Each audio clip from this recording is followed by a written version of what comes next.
All right, normally we're looking at these big, massive live oaks like we've got here in Texas all the time.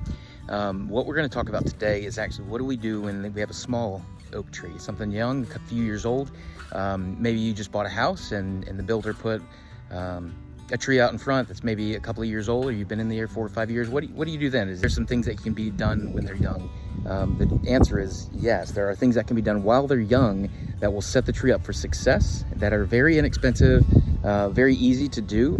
And it has to do with setting up the proper limb structure so that as your tree grows, you've got roof clearance. So out here in the country, yeah, we've got plenty of room, but what if it's 15 or 20 feet from your house? What then? So you have to be thinking and looking at what is the tree, where's it gonna grow? Where's it going? What limbs, when they extend out 10 years, 15, 20 years, where are those limbs gonna be?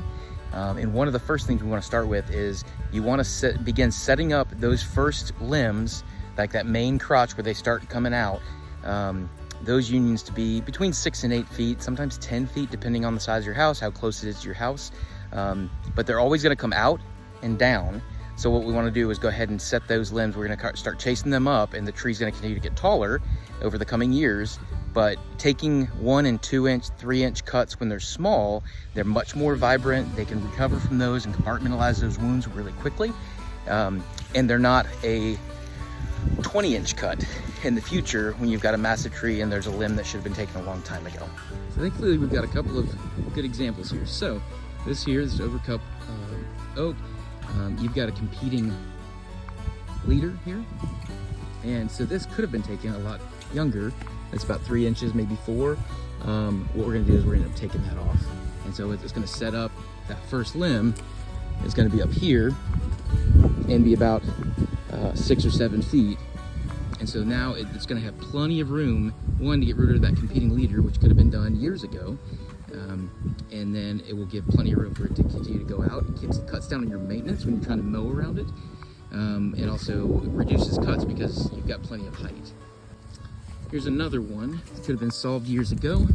You've got a bad union angle here, usually looking at 45 degrees, but because where it's at in the tree here, it has nowhere to go, so it leaned over and just kept chasing sunlight out. So now we've got, it's starting at about 4 feet, and then it comes out, and we've got about 2 feet off the ground here.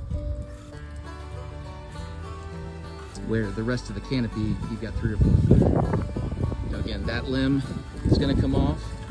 This limb is gonna come off.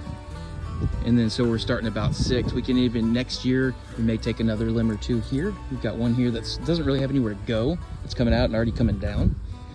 So these lower limbs, it makes it difficult to mow around, and you end up having to take a lot more cuts more frequently and a lot more maintenance, when if you get it pruned properly and get it up off the ground and get your proper height placement, then you can allow it to grow and not worry about which way it's going. But if you've got a house in one direction or the other, you've got some options there. You can begin pruning it while it's young.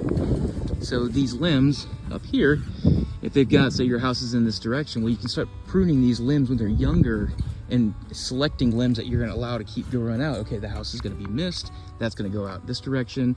This one's gonna go out this direction.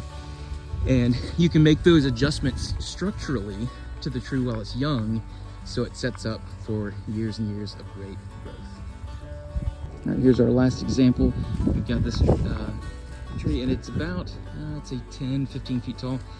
Again, this is another cut that could have been taken before, about 4 feet off the ground, and we've got this main crotch here, and then they're both kind of leaning out away from each other, which is normal.